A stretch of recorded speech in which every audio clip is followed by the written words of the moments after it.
Assalamualaikum warahmatullahi wabarakatuh. Semangat pagi rekan-rekan sekalian. Ketemu lagi dalam channel saya, Aditya Nugraha. Hari ini kita akan berdiskusi tren yang saat ini sedang mulai meningkat di kalangan teman-teman, baik dalam anak-anak sampai dengan dewasa. Apa itu trennya? Yaitu ikan cupang. Oke, kalau bicara ikan cupang, apa yang terlintas di pikiran Anda? Oke, nah, bicara ikan cupang, dulu ketika saya masih SD, saya membeli cupang untuk diadu.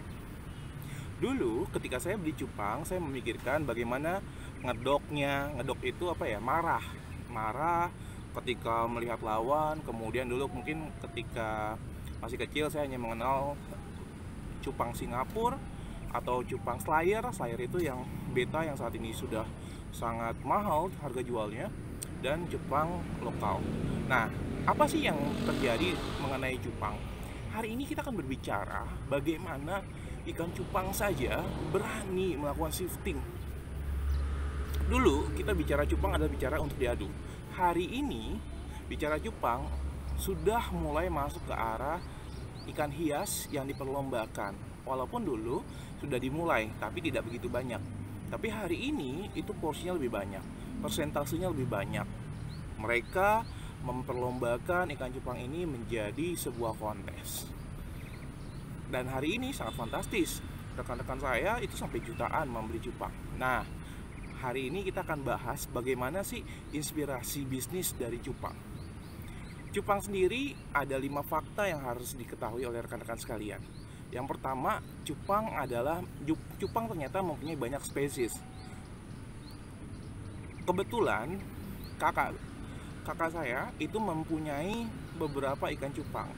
Beberapa ikan cupang mulai dari cupang Singapura, kemudian untuk giant yang lumayan besar, kemudian ada juga beta dan kategori yang lainnya.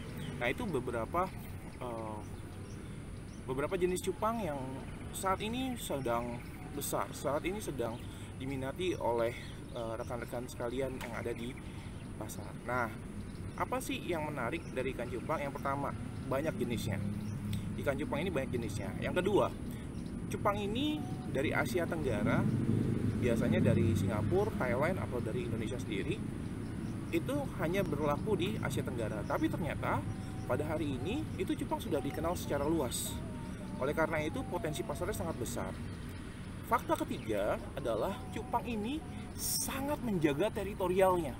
Oleh karena itu biasanya kalau kita memelihara ikan cupang itu nggak mungkin kita satukan dalam satu wadah. Biasanya apa? Kalau hal itu terjadi, laki dan laki itu akan terjadi berantem. Kalau laki dan perempuan itu mungkin kita bisa proses kawin ya, dan menghasilkan anak. Dan hal ini menjadi poin sendiri. Cupang menjaga teritorialnya. Fakta keempat adalah cupang ini agresif.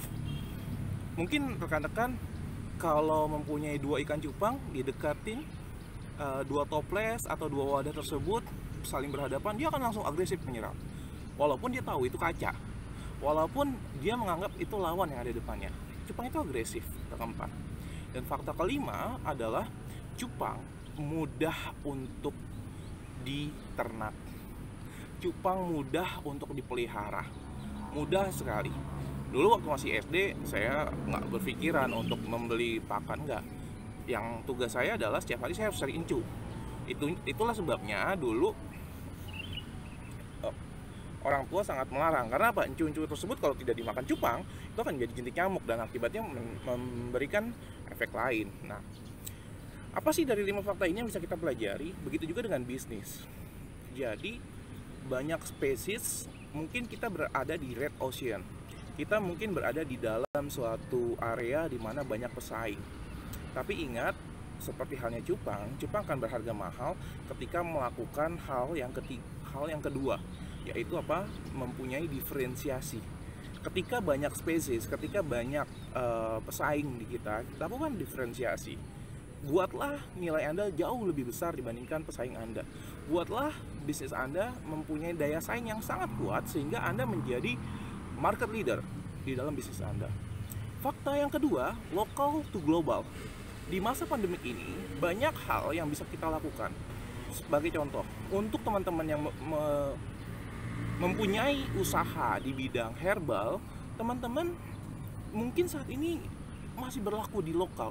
Tapi kalau teman-teman menggunakan via Instagram, kemudian via YouTube, kemudian teman-teman melakukan melalui media sosial lainnya, teman-teman bisa menjual bukan hanya di Indonesia, tapi teman-teman bisa mengekspor, bisa mengekspansi, bisa mengirim herbal-herbal Anda keluar. Apalagi di Indonesia ini terkenal sekali herbalnya, lokal to global. Sama halnya dengan Jepang. Kalau dulu di Asia Tenggara, Jepang sekarang sudah mendunia. Yang ketiga adalah teritorial. Jepang ini sangat menjaga teritorialnya. Apa sih hikmahnya bagi kita pelaku bisnis? Jangan hanya fokus terhadap market yang belum datang. Kebanyakan kita bagaimana caranya digital marketing kita diupayakan. Tapi rawat nih yang selama ini menjadi loyal customer kita.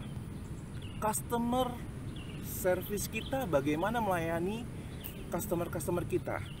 Dan bicara customer, teman-teman, kita bicaranya adalah customer secara keseluruhan. Bukan hanya customer yang membeli produk kita, tapi customer internal proses kita. Karena sebelum kita membahagiakan customer di luar, eksternal customer, pastikan bahwa internal customer Anda sudah happy. Ketika happy, maka hasil produk akhir semua akan happy. Itu yang dipastikan. Yang keempat adalah agresif. Jepang aja agresif, masa kita kalah agresif? Di masa pandemik ini jangan mengurangi marketing Anda. Wah, Mas Adit, gimana dong? Kita punya budget untuk marketing kurang. Coba gunakan maksimalkan hotspot di ruangan Anda, gunakan hotspot di area Anda, gunakan karyawan yang mungkin saat ini tersisa untuk bisa lebih banyak lagi, lebih upaya lagi, lebih optimal lagi. Nah, sehingga agresivitas tidak selalu bicaranya dengan budget dan uang. Dan yang kelima adalah Jepang mudah untuk dipelihara. Begitu juga bisnis kita. Bagaimana bisnis kita mudah dipelihara? Bagaimana bisnis kita untuk bisa mudah untuk diternakan? Bagaimana bisnis kita terus dikembangkan? Apa yang harus dilakukan? Buatlah standar. Karena standar ini dapat dilakukan oleh semua orang. Karena standar ini dapat dilakukan untuk bisa berkembang lebih jauh. Mungkin itu saja dari saya, rekan-rekan sekalian. Dan sebagai penutup, Jepang ini mempunyai akronim yang telah kita buat. Apa itu Jepang? Yang pertama, cukupkan hari ini untuk bisa bersyukur terhadap segala anugerah yang telah diberikan oleh Allah Subhanahu wa Ta'ala. Yang kedua adalah upayakan usahamu sebaik-baiknya dan berikan yang terbaik. Jadi kalau sudah bersyukur, upayakan target yang sudah kita tentukan dapat dicapai dan usahakan yang terbaik sekeras-kerasnya dan secerdas-cerdasnya. Yang ketiga, P, yaitu prioritaskan setiap langkah. Kalau sudah diupayakan setiap langkahnya, kalau diupayakan setiap usahanya, prioritaskan hasilnya, prioritaskan usaha yang akan kita ambil. Pastikan kalau kita mengambil kaidah Pareto, mana yang mempunyai high low, high impact, low effort. Kalau itu sudah selesai, baru ke langkah berikutnya. Yang keempat adalah A, ambil peranan. Bagi rekan-rekan, kalau sudah diprioritaskan, ambil peranan. Apa yang mau Anda lakukan? Bagi Anda CEO, lakukan strategi terbaik Anda. Bagi Anda seorang desainer, buatlah desain terbaik Anda. Bagi Anda seorang sales, hari ini nggak cukup kita telepon hanya 10 orang. Hari ini kita mesti telepon 100 orang. Mas Adit ditolak, ya itu biasa. Mudah-mudahan semuanya dimudahkan dan dilancarkan.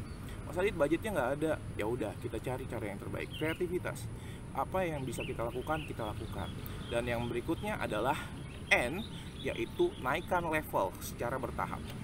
Kalau tim kami di divisi IT, kami mengenalnya yang namanya iterasi. Bagaimana kita mengupayakan, bagaimana kita memperbaiki secara terus-menerus. Nah, hal ini harus diperhatikan dan juga bisa dioptimalkan. Dan yang terakhir adalah G, yaitu gapai keberkahan. Semoga apa yang menjadi usaha Anda menjadi keberkahan. Sekian, terima kasih dari saya, Aditya Nugraha. Wassalamualaikum warahmatullahi wabarakatuh. Salam sukses berkah.